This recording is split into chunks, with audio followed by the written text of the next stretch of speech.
Uh, my heart is a flutter right now with a lot of gratitude and joy to all of you for, first of all, for all of you for signing up for this. We've got over a couple hundred people that are going to be attending this conference. Some of you will actually be here during the time it's happening, and some of you will be listening to the recording. But I'm just so glad that you made the decision to choose to be here, because we're really in for a treat. We have so many incredible speakers and so much to share, stories of our work, how this new paradigm for understanding the nature of addiction as well as transformation and recovery.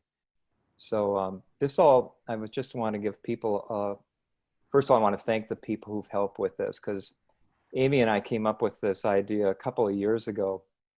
She had done a podcast and invited me to speak.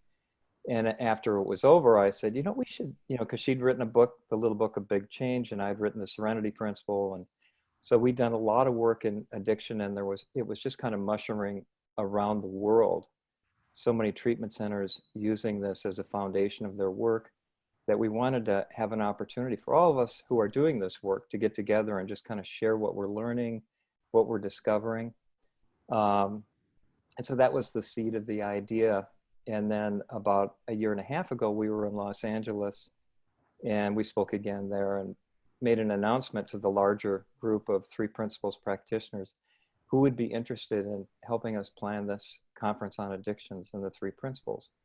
And we had, I don't know, maybe 15, 20 people for lunch, and we met over lunch, and that committee grew to about 30 people. So I want to thank everybody who participated in that and gave us all kinds of great input as far as speakers and content and how we should do this. And originally we were going to do it at Metro State University, who is one of our sponsors. So I want to thank our sponsors, by the way, too.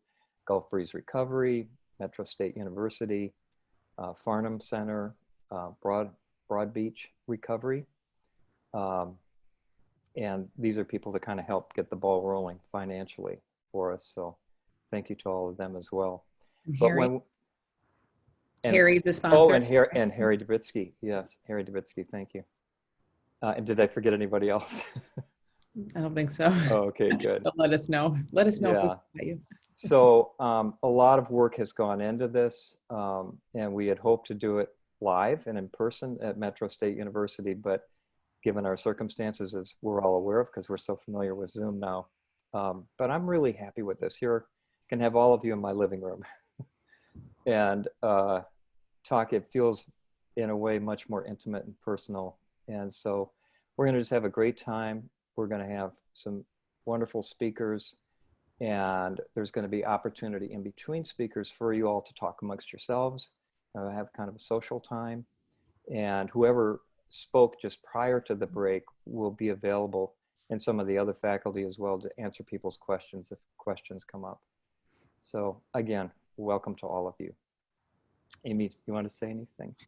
I'm just really kind of flabbergasted that this is happening.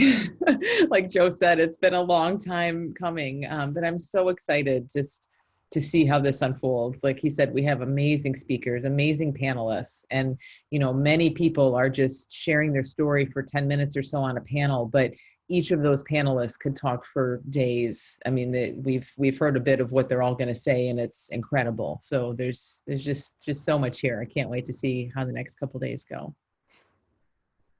Yeah, it's been a delight to work with you too, Amy, on this.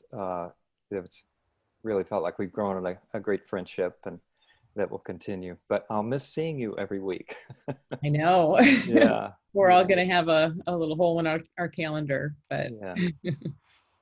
So Amy's and my talk, our first talk of the conference here, is really just kind of to set the stage for what you're going to hear over the course of the next 2 days, and to really give kind of the foundation of what this process of transformation and the principles that underpin it are all about. And so I just want to say that when I I've been working in this field of addiction for, God, I can't believe I'm saying this, uh, 48 years. And I first got into it quite by accident. My first job out of graduate school was at a mental health center, and they got a big grant for community mental health, and this was in Lubbock, Texas. And part of the grant was to start an addiction program, alcoholism and drug addiction program. And so the director said, "Joe, you're in charge of that program." I said, "But I haven't had any training in it." He said, "No one else has either, but you're in charge." So that was my baptism by fire. Um, but I absolutely fell in love with people with addictions. And I just loved working with them. And it, as much as I may have tried to shake that loose over the course of my clinical psychology practice, that has been the center of my work ever since. And I've worked in lots of different ways as a trainer, as a state prevention director for Texas, a private practice, started a mental health center, worked with lots of treatment centers in this country and other countries. And so I'm so inspired about this conference because I've seen so many um, truly remarkable and miraculous transformations in human beings. And that has happened throughout time, by the way. We didn't invent transformation. But what I found when I met Sydney Banks in 1980, who was my mentor and teacher for many years, and who's the originator of the three principles of psychology. When I heard Sid speak, before I heard him speak, I was burned out. I was fantasizing about leaving my profession because I was seeing so many people who worked so hard in their recovery. It seemed like there was never an end to the number of issues that they had to work through. They'd work through one issue, and it was like a cafeteria plate. You take one off and then the next one would pop up, and you take that one off and the next one. It would seem like an endless lifetime of working through the past and working through our issues. And I got discouraged, and I thought, it's got to be easier than this. There's got to be a better way. And so I really went on the search. But until I met Sid Banks, who you'll hear quite a bit about during this conference, I didn't really have an understanding, a fundamental understanding of where the human experience actually comes from. There wasn't yet a principle-based paradigm within psychology, within our understanding of human behavior, that was fundamental, that explained and made sense out of all mental illness, all addictions, all human behavior, positive or negative. It helped explain everything. And it was the missing link for me. It was the missing piece in my work. And when I heard Sid, I knew that I had to take this to the addiction field because people were continuing to so innocently suffer without an understanding of what was creating their feelings and how it came from within the power of their own mind. And so I took it back to my counseling practice, started working with people. I had no idea what I was doing, but my clients would look at me and they would say, "Why didn't you tell us this before? This is so much easier. This makes so much sense." And they were relieved to hear what I had to say. Most of them. Some of them said, "Well, I want my money back for what you tried to do the last 10 years." But most of them were relieved, and they got well within a matter of 6 to 10 sessions. People were often saying, "Thank you very much. That was so helpful. I feel done. I feel complete." And it was amazing to me. It was shocking to me because I was used to just kind of trudging through the trenches with people for many years. And the other thing that happened, not only did I get better results, but my burnout and my stress from being a counselor with people with multiple issues, not just addiction, but incest and all kinds of sexual dysfunction, etc., I just felt like I got my vocation back. That feeling I had when I first got out of graduate school. Those of you who are students, this is a great prevention for stress prevention and burnout. But after 10 years and being burned out, within 6 weeks of hearing Sid and beginning to grasp and get an understanding of what you'll hear here, my own transformation began. And with it, my stress fell away, my passion came back. And so a couple of things that I learned, and I'm gonna flip it over to Amy here, but the key to what I learned was, first of all, that instead of being my labels, being my diagnosis, being my past, my identity was not with that anymore, but it was with my innate mental health, that we're all born into this world with a divine design, a perfection that can never be harmed, destroyed. It can only be covered up through a big misunderstanding. And that's all it is. It's just an innocent, big misunderstanding that begins once we lose that innocence of childhood and we begin to look outside for that joy, for a positive feeling in something other than our natural state of resilience. Then we become on that search, that innocent search for serenity that leads to all kinds of habits, whether they be depression or obsessive thinking or anxiety, or in the case of addictions, addiction to alcohol, or substances, or sex, or gambling, or anything you can think of that human beings will do to try to get a better feeling, they can get addicted to. Anything. So this is the common denominator that unites all addictions, a common cause, a misunderstanding of how our minds work, and that we're already resilient, that we already are whole, we're already complete, and a common cure, that understanding that transforms us. There's an old saying, a rising tide raises all boats. So when people have a transformational awakening and they begin to see that they have this innate source of wisdom and insight and constant resilience, but they also have this power to think and to cover that up, to react to their thinking in the moment, their habitual thinking. And that too turns into an experience. But as we become more aware that discomfort, that ill at easeness is not coming from what we're thinking about, but from the fact that we're thinking it. So that's the central message of what you're going to be hearing about. And Sandy Crott, who's with us here down in the corner there, is going to be presenting the real fundamental principles of this paradigm, along with Christian McNeil and Barbara Smith this afternoon. So really looking forward, that's really going to be kind of the nuts and bolts of what you're going to hear about this afternoon.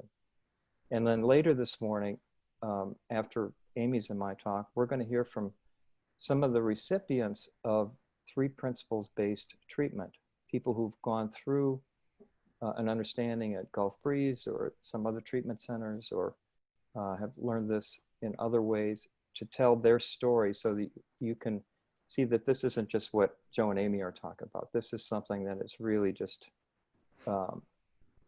erupting all over the planet in a really beautiful way. So take it away, Amy. Yeah, well, I'm just listening to you. I'm just realizing there's a lot of similarities, and there are for many of us, I'm sure, in kind of how I came into this. And for me, it was only about 10 years ago, but it feels like a very long time ago. Working myself as a coach and as a psychologist, trained as a psychologist, working as a coach, always having that sense that like you said, with the cafeteria plates. Like why isn't it sticking? Why can my clients find peace over here, but then they come in next week with something else that's really, it's a different area of life, but there's got to be something that connects this, but not really knowing what was beneath all of that. And in my own life, struggling with an eating disorder that I was in for 8 years off and on. And that's really what ultimately kind of helped me. I think I had to see this in a way that it came to life for me when I finally saw around that. And so how that sort of looked is, for the better part of 8 years, it was a constant search for what's the thing out there that's going to make this problem go away. And all of the therapists, all of the people I talked with said, for the most part, yeah, this is something you'll probably deal with for the rest of your life, but don't worry, we'll help you cope with it. We'll give you some strategies. We'll help you find some coping mechanisms. We'll find some Band-Aids that'll probably stick for a while. Then you might, have a hard time in life and it might come back, but it's okay because we can help you cope with it. And that was kind of just the best it was. And I just assumed that's how it worked. And it explained my work with my own clients at the time. Well, maybe I'm just here to help them cope. Maybe this really is as good as it gets. But I think I deeply knew it wasn't, that there had to be another way. Some people in the world seem to be finding true transformation, right? We all know those stories. We've heard of people who have an insight out for a walk in the woods, or who just, they get a diagnosis or something happens in their lives and instantly they're done. So I knew that was possible. I just didn't know what was behind it yet. And for me, it became a journey of just trying to help myself first. I kind of said, okay, let me look here and see if I can figure this out for myself before I even start to do anything with other people. And I heard something from a Three Principles practitioner, a conference I was listening to. I don't remember the details, but I do remember listening to this conference and hearing someone say that you are sitting in the middle of complete, perfect mental health right this minute. Every single person on earth is, no exceptions. And we don't always feel that because we feel our moment-to-moment thinking instead. And I don't know that that's probably not at all what the person said, but something in that, it completely flipped everything I saw about life on its head. It was a complete flip because I had thought, I have these issues. I need to keep looking at them, to keep trying to chip away at them. And that's all I could focus on, because I wasn't going to have this problem my whole life. I was determined, right? So I was just looking and chipping and working and focusing so much on everything I thought and felt and all my problems and how I was doing with all that. And it's all I could see. There was this tunnel vision, and I wasn't healthy. I could maybe get there someday, but I wasn't that now. So this was all I could see. And when I heard that person say, no, it's actually the other way around. Actually, you're all of this. You have everything you want and need right now.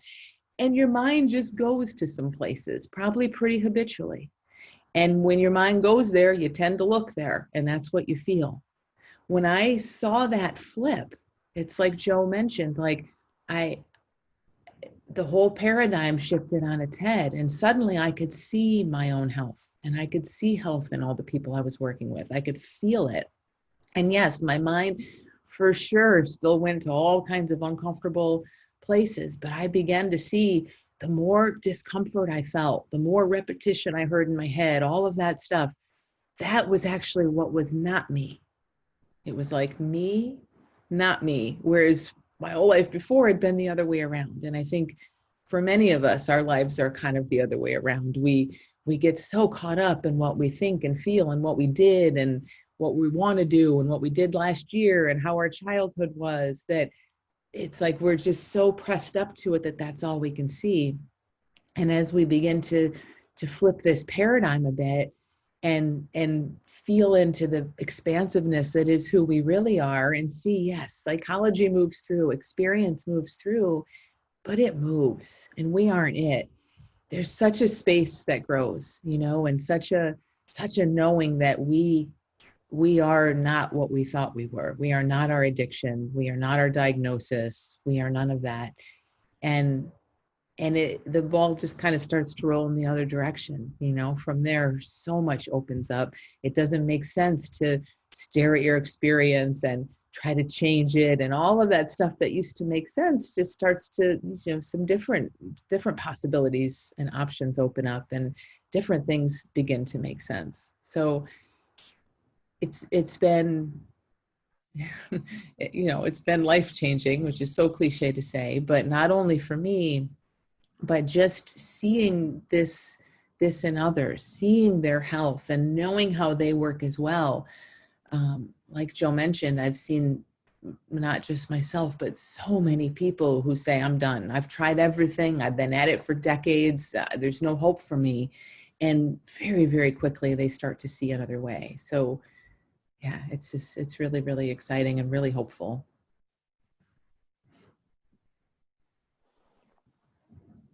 So I want to put a little historical perspective here. Go back in time a bit, back to the early days before AA. And most of you are familiar with Alcoholics Anonymous, and the guy who co-founded that was Bill Wilson, Bill W. Probably all heard of him. And Bill was a very intelligent, very high IQ, successful Wall Street executive who made fortunes and lost fortunes over and over again through his alcoholism. He'd been to treatment, hospitalized many times, had periods of sobriety, and then he'd fall off the wagon. And at one point when he was locked up again in a hospital because he had fallen off the wagon again, and he was really at the lowest low. He had, quote unquote, hit bottom, and he wanted to just die. He was ready to commit suicide. He couldn't stand it anymore. His misery, his unhappiness was just too much. And at some moment, he just shouted out, "If there is a God, let him show himself to me, because I can't go on." And I won't tell the whole story, but at that moment, it's like the room filled with light. He felt like he was looking down a tunnel of light, and he had this transformational, what he called a spiritual awakening that occurred with him. And from that moment on, he saw life completely differently. It was a true miraculous story of transformation that's been told many, many times, much more eloquently than I just did. But he had this experience, and he kept talking to other alcoholics, and he wanted them to have this experience, and he didn't know how to give it to them. He didn't want them to have to hit rock bottom like he did and end up on Skid Row practically and suicidal, to have them go through that. And so he started, and he found Dr. Bob, who he ended up helping also, and he found, oh, if I help other people, it helps me. It keeps me sober. But he wanted to get professional advice, so he sought out many professionals, including Dr. Carl Jung, and some of you may have heard of Carl Jung. He was the famous psychoanalyst in Switzerland, who started Jungian therapy, and was a protege of Sigmund Freud. So he wrote to Carl Jung and told him what happened to him. And he said, I want to find a way to pass this on to other human beings. And Dr. Jung said, well, I've never been able to help an alcoholic through psychoanalysis. It just doesn't work. He said, the only way I've seen an alcoholic cured or maintain sobriety is through an experience like you had, Bill, through a spiritual awakening, a transformation of consciousness. And the only way I've seen that happen to them was through some sort of religious experience, close contact with people who loved them, who cared about them, and that support triggered a transformation from a loved one, or through an education of the mind beyond the confines of mere rationalism. An education of the mind beyond the confines of mere rationalism. In other words, not an intellectual understanding, but an insightful understanding of how the mind works. And that had not happened yet in the field of psychology, that understanding. Psychology had not yet found its principles.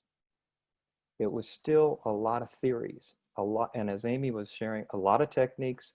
And I grew up as a psychologist in the 70s. I probably had 50 different techniques I tried to kind of keep me afloat. It was like I was in a canoe that was leaking and I kept finding better ways to bail out the canoe, but I didn't know how to patch it up.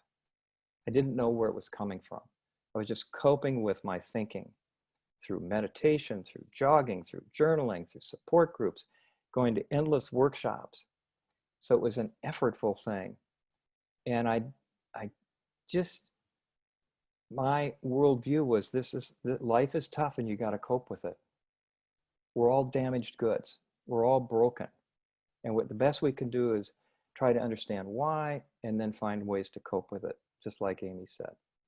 And when I met Sid and I sat with him, he kind of pulled the rug out from everything I'd been trained as a psychologist.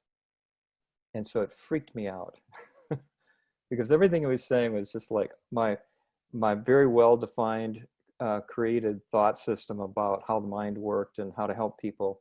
He kept pulling the pin on everything. And so I felt like I wanted to run out of the room.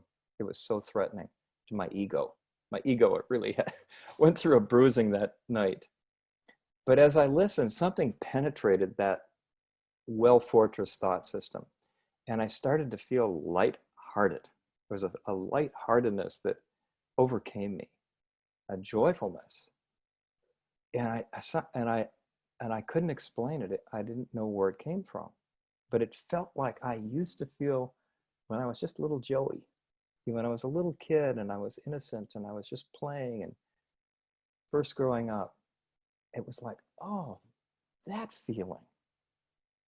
And I wanted that. And I didn't know, I just got a glimpse of it, but I knew whatever it was that he had and some of the other people who I was around had, I want that feeling. That's what I want to feel. That's the real me. I know that now. And so I began, and for me, my process of transformation has been on a dimmer switch. And Mavis can attest to that. She's worked with me for years. It has been incremental in my insights and my understanding. And it's really easy for me still to slip back into my old egoic habitual thinking. But I more quickly wake up to that. It doesn't go as deep. I'm able to turn that momentary setback into a deeper understanding. And so my transformation and yours, all of you, it's a transformation train that takes us for a long journey. There's no end to this transformation. So we're going to go into much more depth about the process of transformation tomorrow morning. Jacqueline Hollows and Beverly Hayes and I are going to talk about that tomorrow morning. But I love the way you said that, Amy, that, just realizing that who we are is way more than we thought we were. We have such a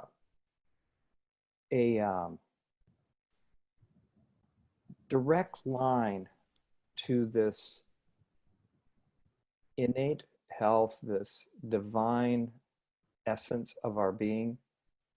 And all we have to do is recognize the thinking that's getting in the way, and it clears our mind. Like silt in the water settling reveals what's under the water. It's clear. Our mental health, our resilience, our serenity lies beneath the stirred up thinking that can happen. But when we don't keep it stirred up, frantically searching for the answer. We just rest in our being. The silt settles and our true essence is revealed. Like this morning, I woke up, a great night's sleep.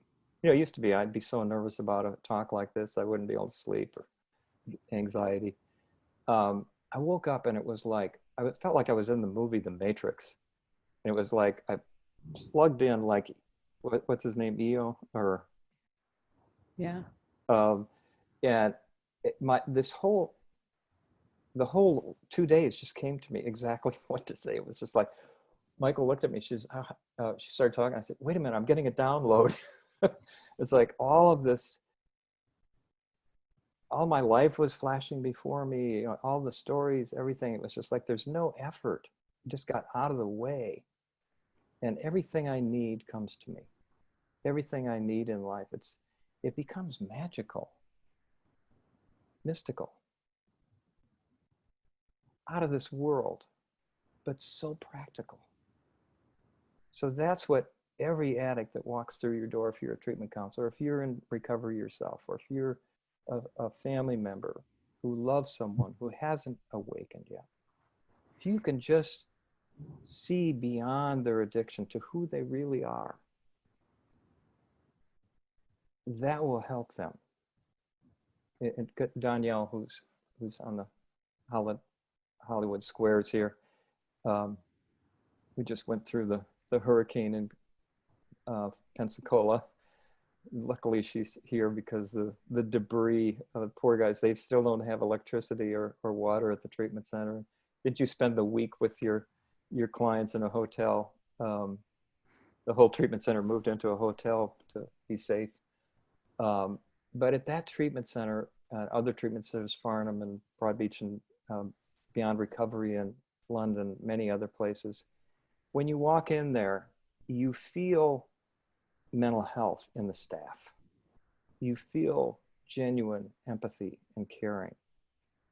There's an ambiance that's beyond the beautiful facility that has to do with how people on the staff show up in their resilience, in their innate mental health.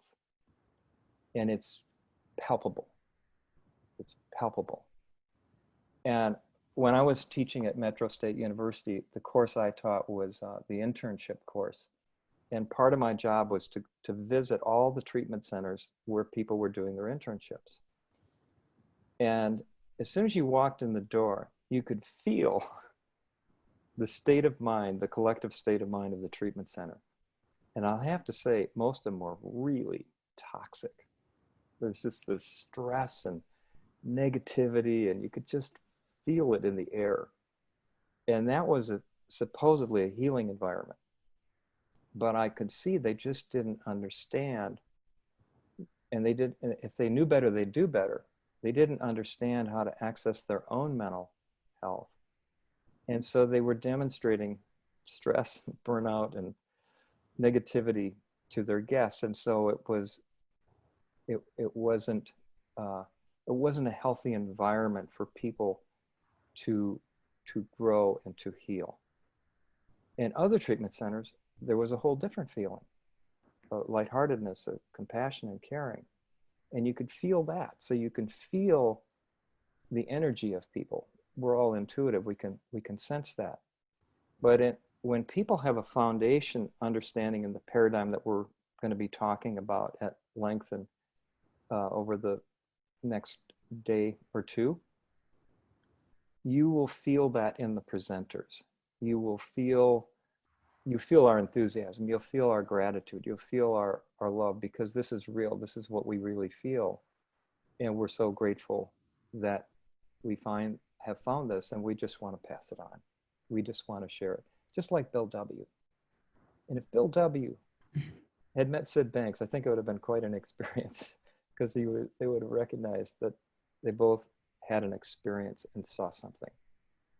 So this not only helps the people in recovery, but it helps the people who help the people in recovery to live a beautiful life, to not suffer from stress and burnout.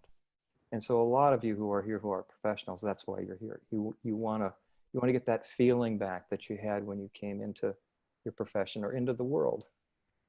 And that's what we're going to be exploring. Okay. I love how you said, you know, if we knew better, we'd do better, because there's so much in that things we're understandably doing what we're doing. We're doing the absolute best we can see to do from our paradigm of how we think life works and how we think we work, you know, and that's what I think is so huge about seeing in ourselves and everyone we come into contact with. This is a person full of health, habit-free, addiction-free, peaceful, full of clarity, full of resourcefulness. I mean, they're just a shining light of the human being. And there's a lot of habitual stuff that we just get caught up in.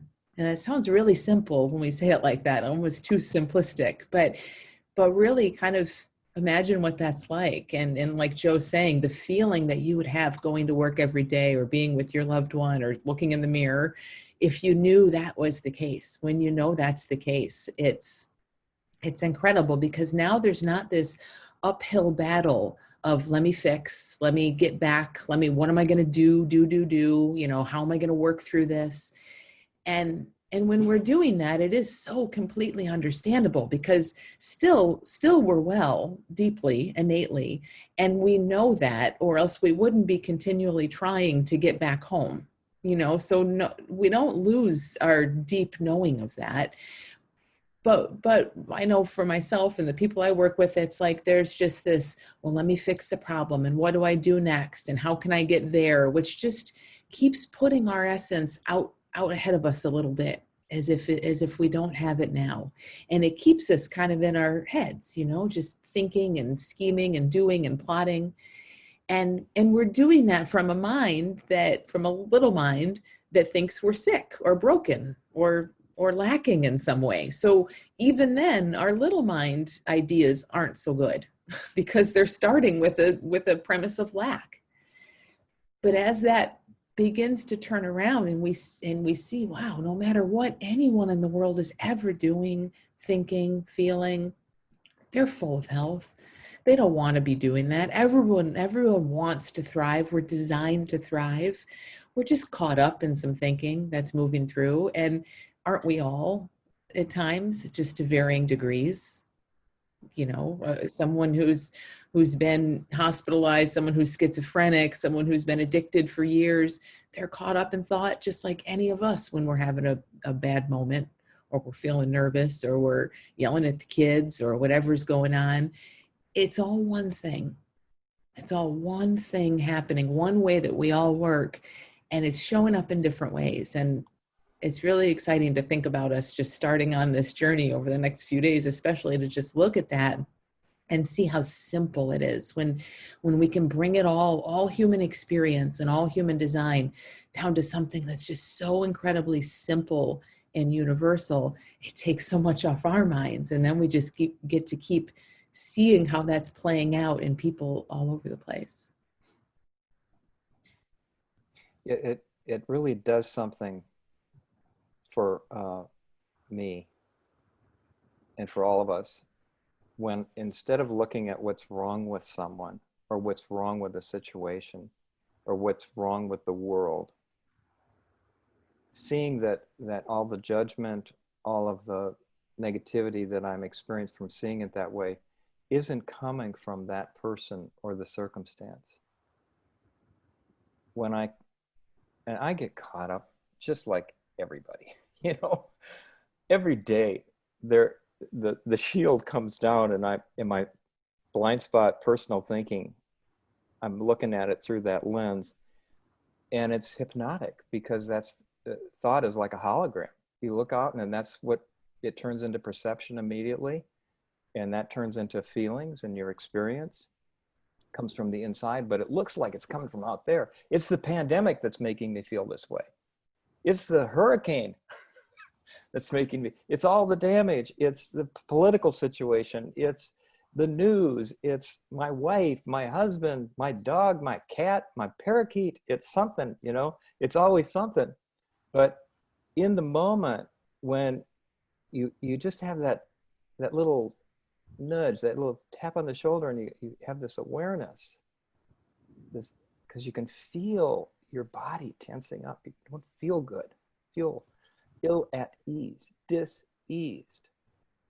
And when you are aware of that and you don't judge it, you just see, whoops, there I go again. I got caught up. We often, Mavis and I often would call this flat forehead therapy, right? Take my glasses off for the demonstration.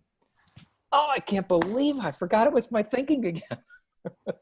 How come I can't see that? What's the matter? Well, that's the innocence of the mind.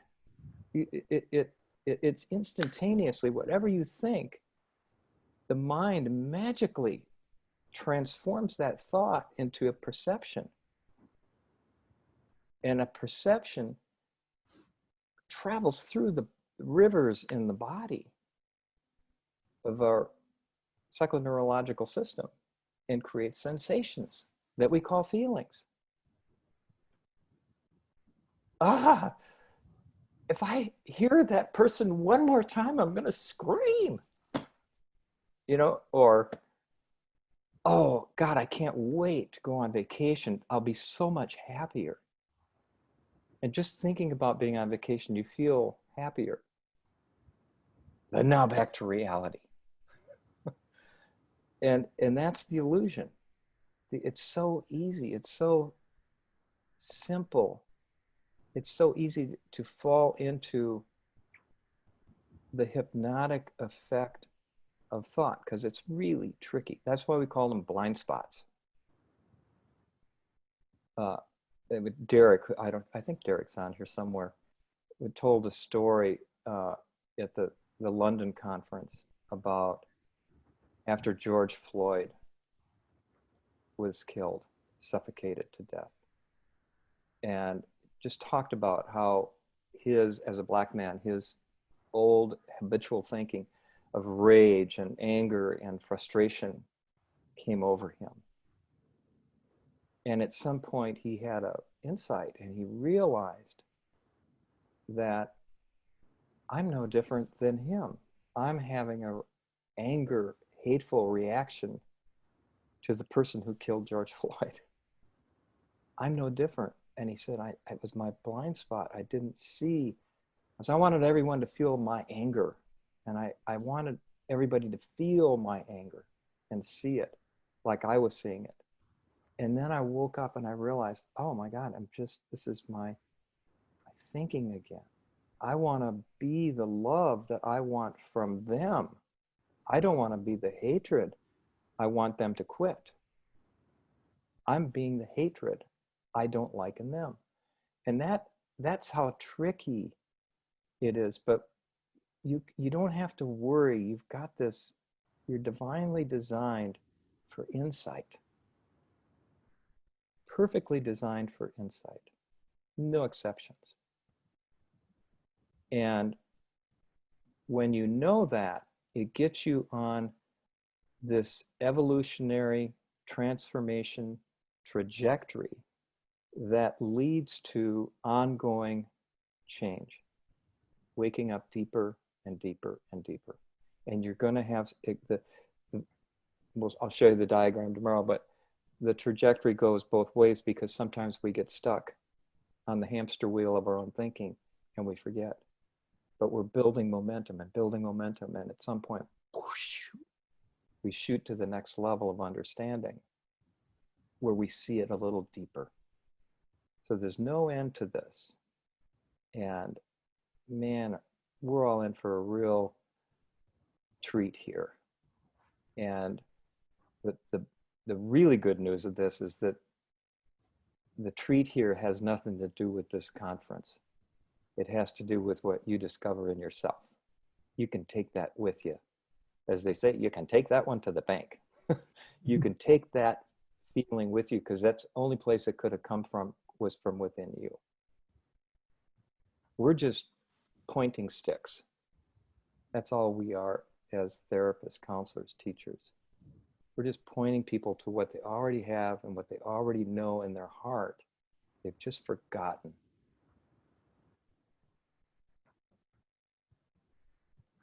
You know, when we don't stop and think about it or really explore it, which most of us don't until we're suffering or struggling in some way, like we just kind of take it, we just kind of walk through life as if we are what we think and feel and see. And like Joe mentioned, you know, it's all out there and it just looks like we're just walking through life and this is just how it is. And everything we think and feel is just a reflection of how it is. And it's not until we kind of open up to, hey, what is there beyond that? That's why I love what Carl Jung said about those times when alcoholics have been helped. It's times when it wasn't all about them, right? It's times when there was something, a connection to something bigger, a religious experience that has nothing to do with little me. It was something bigger, or the love of people around you. Something bigger gets you out of your own little identity and your own little head.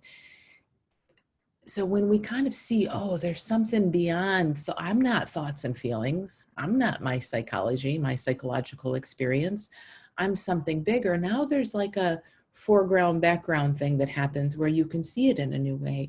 And it's so interesting with habits and addictions that, you know, our design, we've been talking about our design and how incredible it is.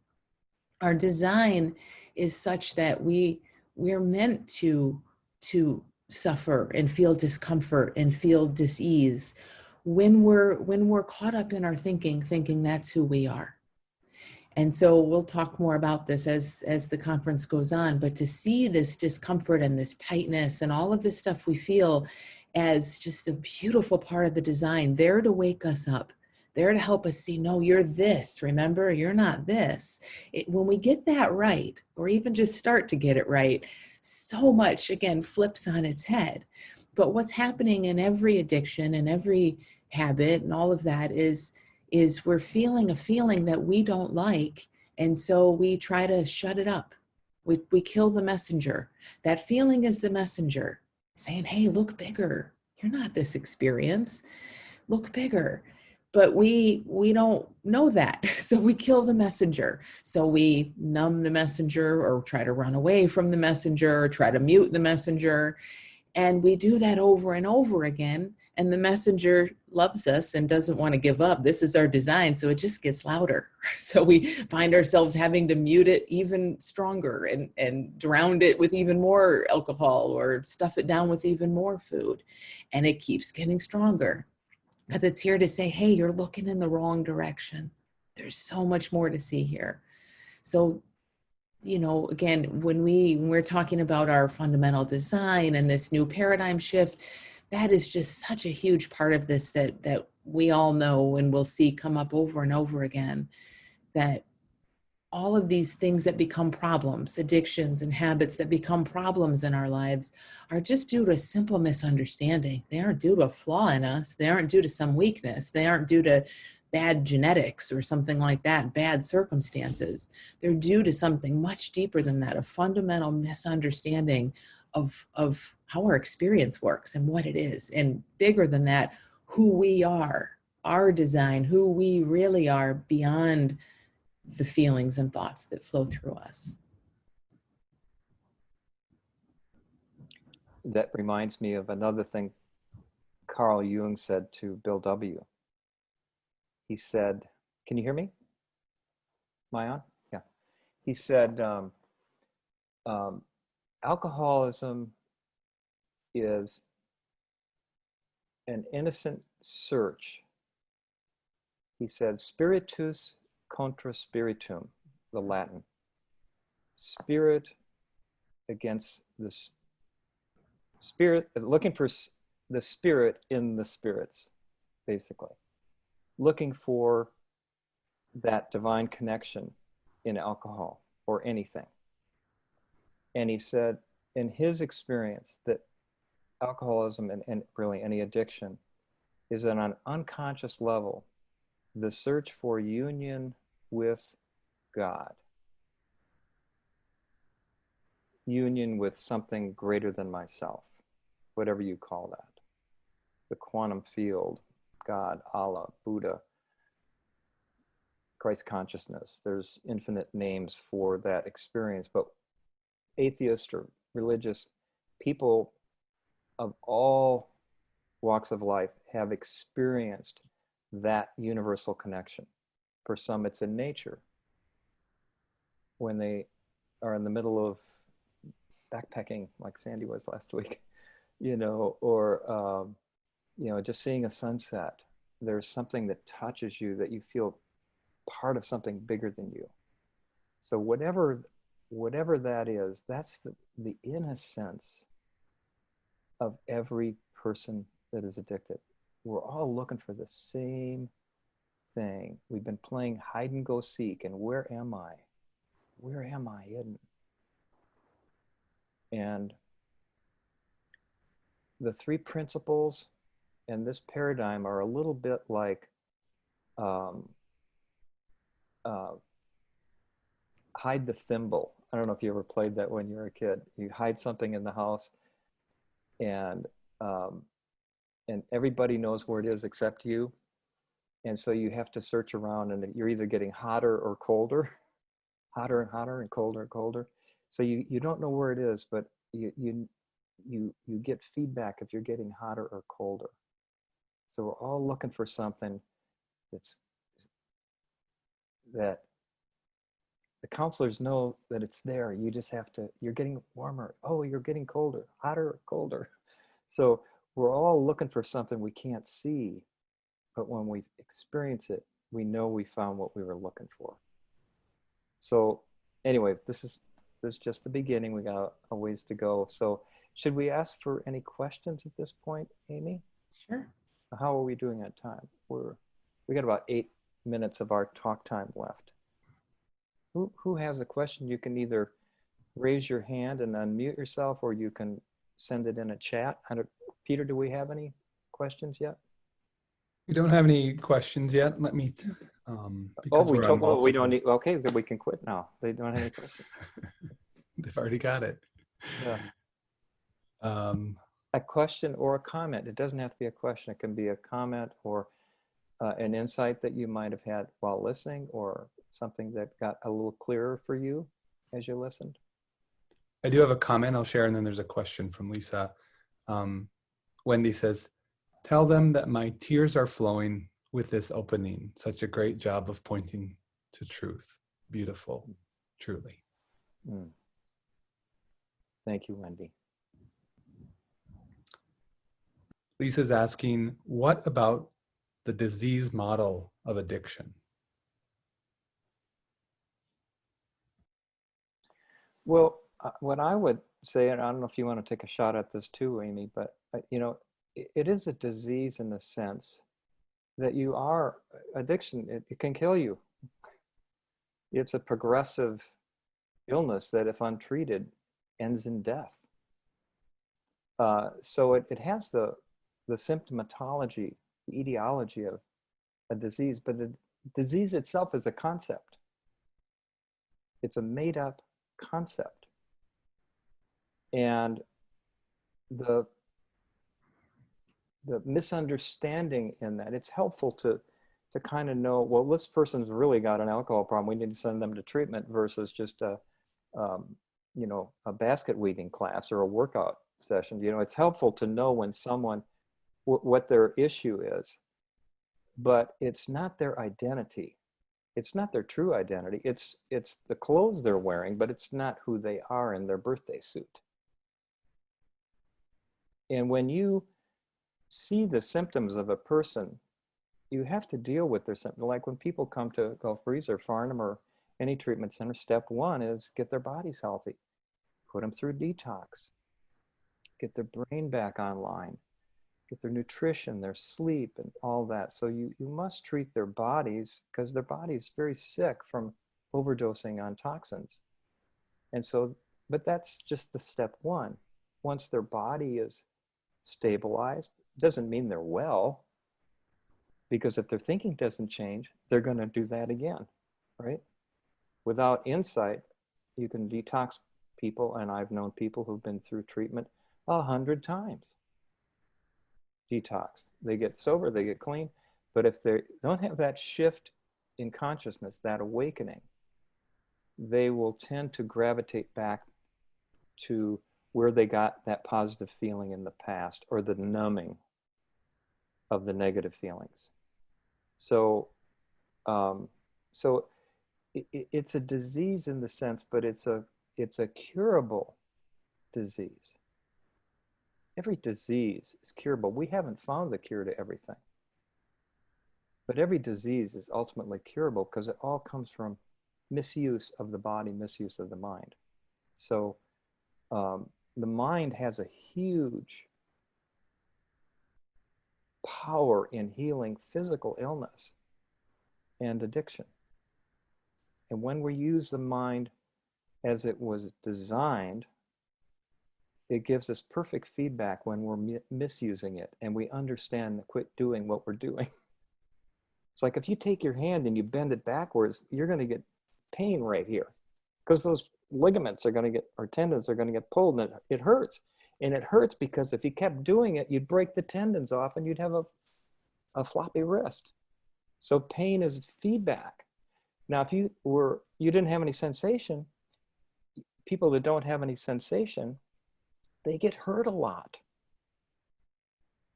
Alcohol numbs the feedback loop, basically. And so they don't learn from their mistakes. They just keep making the same mistakes over and over again because their feedback loop is numbed. So when we treat people in a 3 Principles Foundation treatment center, we treat the whole person. Detoxification, nutrition, physical health, education of the mind, sauna detox. I mean, there's all kinds of things that we do to help the person fully, holistically recover their health. So it isn't that you do other things to help the diseased person, but they are not that identity. That's not their identity. That's not who they are. Who they are is already complete. It's already whole, and you're just pointing them back to that. Does that make sense? Yeah, it's just to, like, the disease, we're so used to thinking of the disease as the addiction to drugs or alcohol or whatever it is. But the disease, where we're speaking, is a level deeper than that. Maybe a lot of levels deeper than that, but it's deeper than that. You know, the disease, in a sense, is, like Joe said, it's this fundamental misunderstanding about how it all works. And when we get that right and we see what our feelings are there to show us and who we are, the disease is just a symptom of something. It's not the primary thing we need to go to work trying to fix or medicate. You know, it's just a symptom of a misunderstanding. I love what you said on the video that we made advertising the conference, Amy, that there's still a thing. A thing is what gets you to on the doorstep to learn this. But the thing isn't who you are. Yeah. I don't know how you said it exactly, but you can, the thing is just, you do need to deal with the eating disorder or the alcoholism or the heroin addiction or whatever it is. But it just, once that is addressed, then the real education is the education of the mind and the spirit, so that people can have a transformation, an awakening, because that's the prevention of transfer of addiction and the prevention of relapse. And it also, you know, people will learn these principles insightfully, and it doesn't just change their presenting problem. All of a sudden they're having healthier relationships. They're more successful in their work. They manage their checkbook better. They work. I seem to be able to go work out on a regular basis. I didn't used to be able to do that. I always seemed to fall off the wagon. So it changes things across the board, but it has to be the fundamental change. So that's why we've had such a high rate of recidivism in treatment. It's ridiculous. I don't know what the percentages are now, but it's really super high. And it's because we haven't really dealt with the fundamental misunderstanding. And that's what's unique about this conference. That's what we're going to be pointing to. Any other comments? Yeah, there are many questions coming in the chat bar, and someone has their digital hand raised. We have a question from... So we're officially on break now. So anybody who wants to leave can. It's 10 o'clock in Minnesota anyway. and so you can check out if you want. I think, But Joe, we have 15 minutes built oh, into we the- do? We had 75 minutes, so we're good. Darn. We have 15 minutes for Who questions. planned this thing anyway? So let's go to Anna. She's got her hand up. I'll take her off mute or. Okay. Hello, do you hear me? Yes. Yes. Okay, I'm outside. It's a bit noisy. Okay, I have a question. I'm coaching now a girl with anorexia, and you know, it's the first time that happened to me that the girl, she really doesn't see that she's anorexic. She's completely identified with her condition, and actually she came to me for my coaching to gain some control over her binges. But I tried to tell her, like, you binge because you're underweight. Your body tried to gain the weight back, and she doesn't accept it. She always says she's fat, she's a terrible person, and like, I really cannot break this spell. Do you have any tips? What can I do? Or yeah, I'm losing my hope actually with her. And I know she can do it. I was bulimic myself, so I know she can get through it and see her innate health, but it just doesn't work. Sometimes I think I trust your wisdom when you're with her. So just know that, like, you'll have hunches about where to go in particular, but I'll just say this kind of more in general. I think often, in a case like that, when someone's so caught up in what they're caught up in that it looks very different to you than it does to them, like to her, there's just this binging problem and she's overweight, and to you, it's completely different. Like, sometimes there's so much thinking going on and so much in the way in those moments.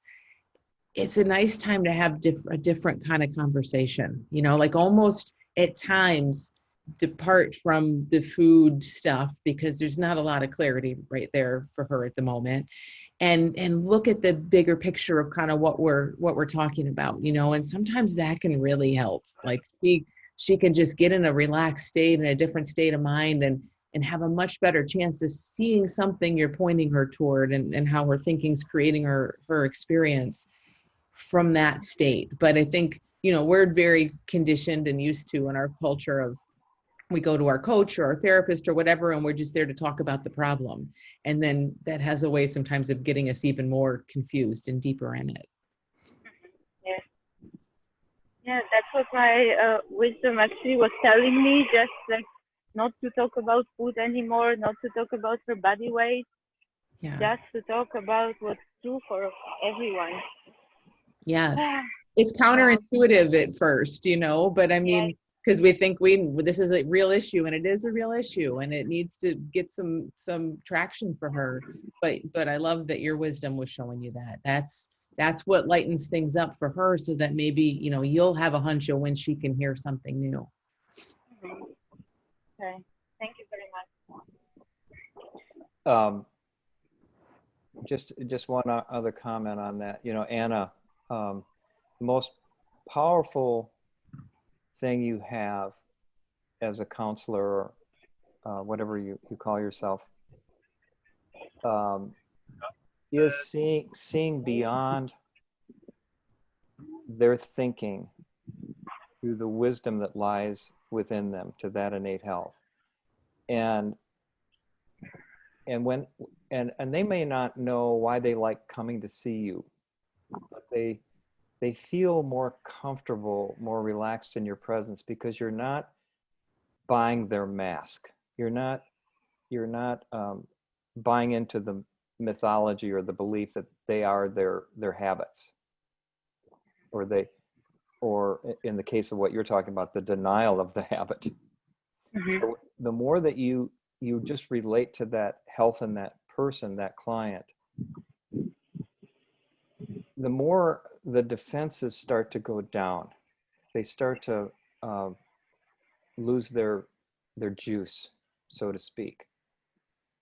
And I know, like in treatment, a lot of times you have clients that are really resistant, and they just so blocked, and they're disruptive in the group, but they'll see another person in the group who is just like them, have a transformation, an aha, an awakening, a realization.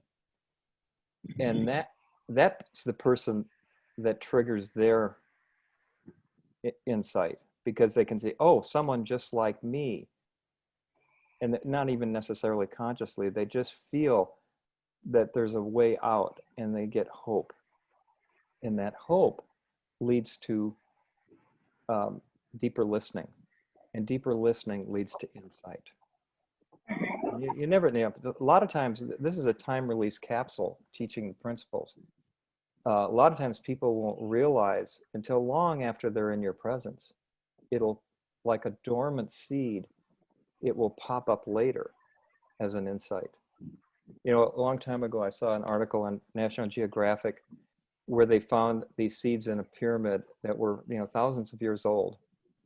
And they're doing that now at a much bigger level on the Nile. And they took those seeds and they put them in a greenhouse to see if they would still grow after 2,000 years or 3,000 or however long it was.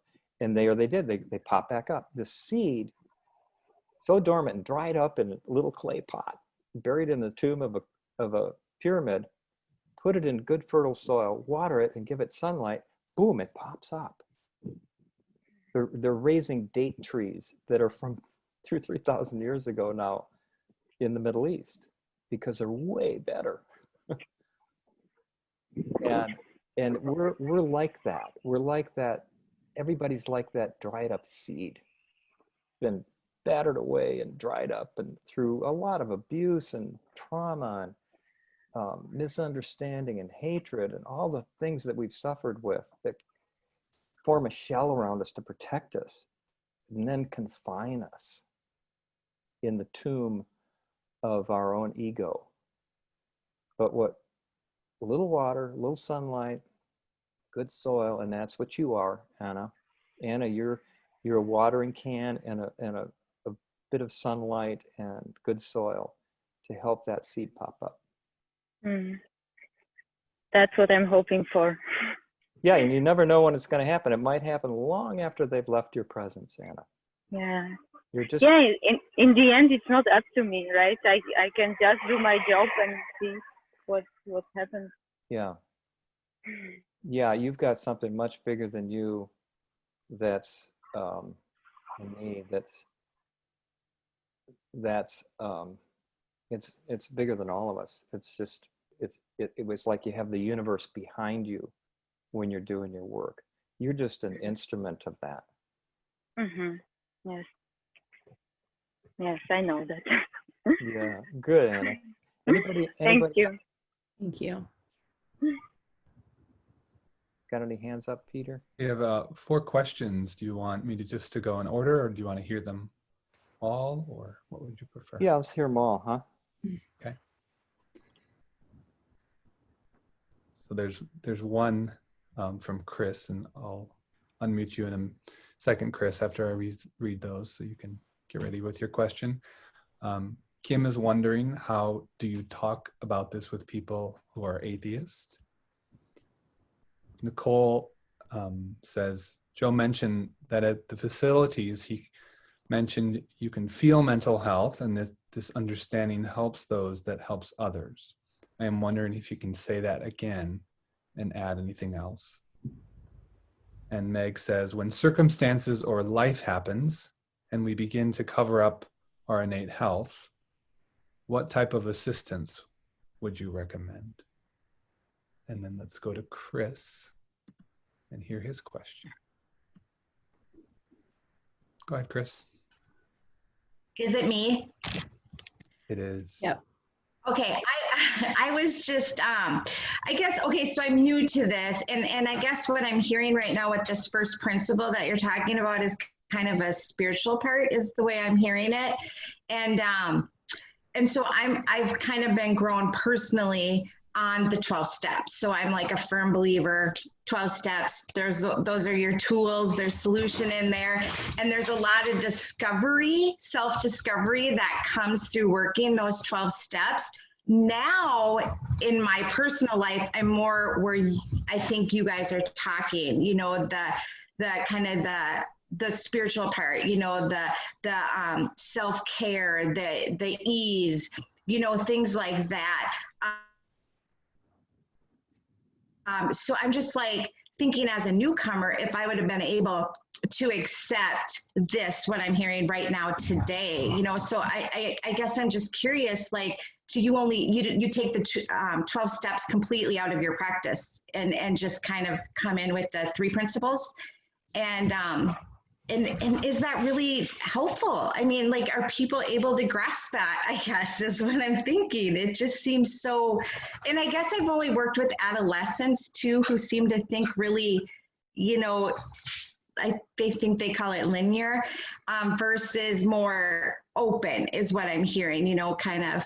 So that's what I don't know if that's really a question, but that's kind of where I'm at, what I'm wondering. And I haven't worked with people yet. I'm actually taking my exam on Wednesday. So I'm very, very new. I just have personal experience. Well, one thing I would say, Chris, is that tomorrow there's going to be a panel, and I think it's Christian McNeil and Barbara. Let me just look on my schedule here. Anyway, there's going to be a panel tomorrow morning talking about oops, let me just give you the title here: how the 3 principles paradigm can enhance recovery self-help groups. Christian McNeil and Barbara Smith. And there'll be a whole panel of people who've been in AA or other 12-step programs or other forms of self-help groups who found this beautiful blend, because sometimes self-help groups are very helpful for people and they're needed in the early stages of recovery, or they just, or ongoing or whatever, but with an understanding of how the mind works to create our experience and how to directly access that source of spiritual awakening. It's just complementary. It enhances. So it's not a judgment against other self-help programs. That, oh, that's the bad stuff. This is the good stuff. This is like, think of this as the underlying science of biology behind the many practices of medicine. You know, if you don't understand anatomy and physiology and how the body works, you can't really treat illness. So there are many, many things that people do, from yoga and qigong or support groups or mindfulness or all kinds of things. But when you understand what's really the power behind this, it's so, you'll hear this afternoon from Sandy and Barbara and Christian, just how simple and logical it is. It's not, you don't have to be a spiritual person. We have a lot of people come through our programs that are complete atheists, and we just use just a little different language. You could talk about quantum physics. You can, if you're talking to a scientist, the quantum field is the invisible energy behind all form. How is that any different than spirituality? You know, to me, these are just words to explain things that are beyond words. So I don't know if that answers your question. Yeah, and Chris, I would just say for you, given that you're kind of new and just exploring all this, just be really open to whatever lands with you, whatever works, right? Because we're not attached to a specific path. We just want to help people. So kind of be in a place where you're like, hey, I don't know what's going to help people, but I'm really curious to just see what lands with me as a basic truth that might be helpful. Because, you know, I think you're right that we're all linear thinkers like this, but we're not really. That's just how we've been conditioned and how our mind has jumped in to try to run our lives for us. We had to learn that. Before, at the age of 2, we weren't linear thinkers. We were just in life. And so that's kind of what we bring people back to. And that absolutely wakes up in people. But you just kind of listen with an open mind yourself, I think, and you're going to see so much. This is being taught in school systems all over the world, from kindergarten through college. You know, young children are learning this, and they catch on way quicker than adults. Believe me, they're like so close to it. They just It's like, duh, you know.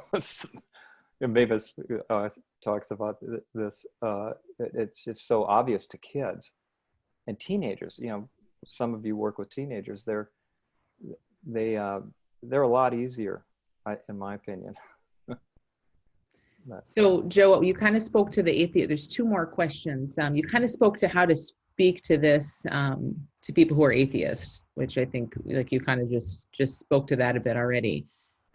But like, you know, like he said, it's just, for me, it's kind of like, it has nothing to do with religion, or even, you don't have to call it God if you don't want, but there's something bigger. Like, I think most of us have a sense that we aren't spinning the planet and changing the seasons. Like, there's some bigger intelligence to things. And like Joe said, you can talk about it in scientific terms or whatever, but I haven't met anyone yet that can't at least a little bit get on board with that, you know, that there's some intelligence to things. So you just get creative about the words we use. And so one of the other questions, Joe, if you want to take this, we'll see if we can speak to these just in the interest of time, kind of quickly. When circumstances or life happens and we begin to cover up our innate health, what type of assistance would you recommend?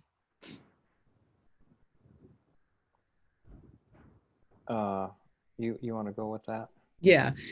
I mean, you know, when life happens, what's going on? Life is always happening, right? And yes, for sure, things get hard out there.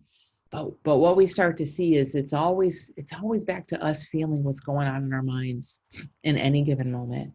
And so when we have a feel for how this paradigm works, no question, life happens and throws you off course, and you think, oh, this doesn't count over here. And, you know, we get caught up. We will always get caught up in life, and our thinking will always look like it's life doing that to us.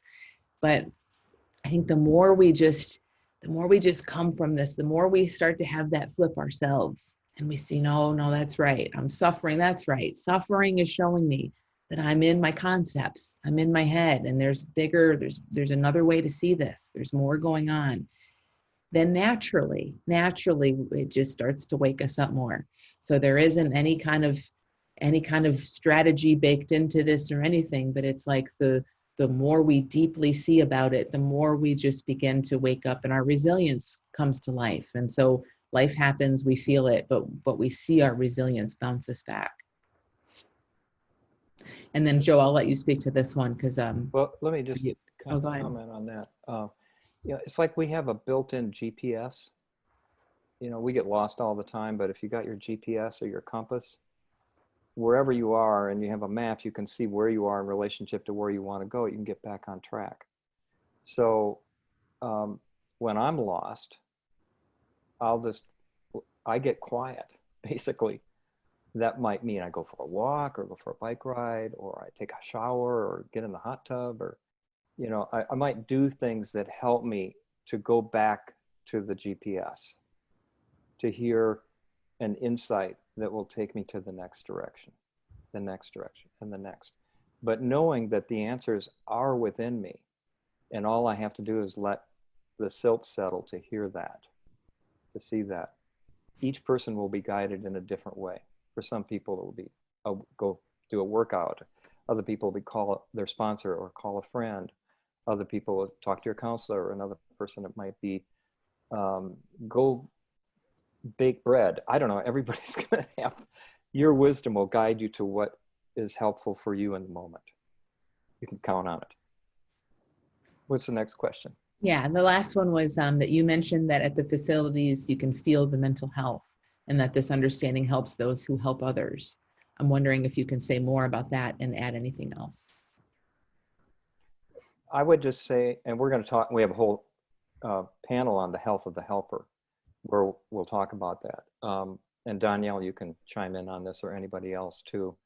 But I think that the real power behind teaching and educating people with these principles, or anything you do, lies in your own depth of understanding.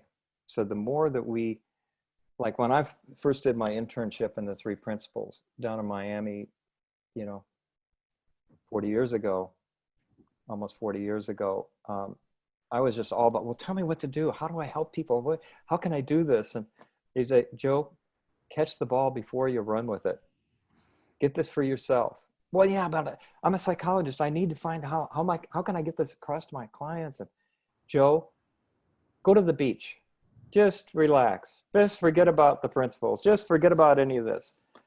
What? It was so counterintuitive to me, but it was like that was it. I had to want this first for myself, because you can't teach what you don't know. You just can't. And you teach less with your words and more by your presence. So you can have all the right 3 principles words and not live it, and it won't have any impact. And you can have the wrong words, but living from your mental health or your innate resilience, and you'll have a big impact. So the living of this is the teacher. It is the example. It is what gives hope. It is what allows you to have empathy and love for your clients. So that's the power, is your own level of understanding. And we're all doing the best we can given what our level of understanding is. That's just, we're doing the best we can. And that's good enough. Danielle, did you have a comment about that, since you're the clinical director at a treatment center that teaches the principles, Gulf Breeze? Sure, I'll speak to that pretty significantly tomorrow also when I speak, but just as we see the health in others, as we point at that light in them, it helps them to see their own light and health and well-being. And as an administrator, we do that for the staff and to each other and offer that support. And when the guests are there, they feel it, they see it, they feel the love. And that's often the feedback we get in our exit interviews, and that when they're shared, is that they can feel the love and compassion that we have for them and each other. And they can see that we are living this, that we're not just speaking to them, but this is how we see life, and we present that way too, and they pick that up. Thank you. That's perfect. All right. Should we take a short break before our panel begins in 7 minutes? Does our panel begin in 7 minutes? Oh, it does. Okay, yeah, let's take a break. I need a break.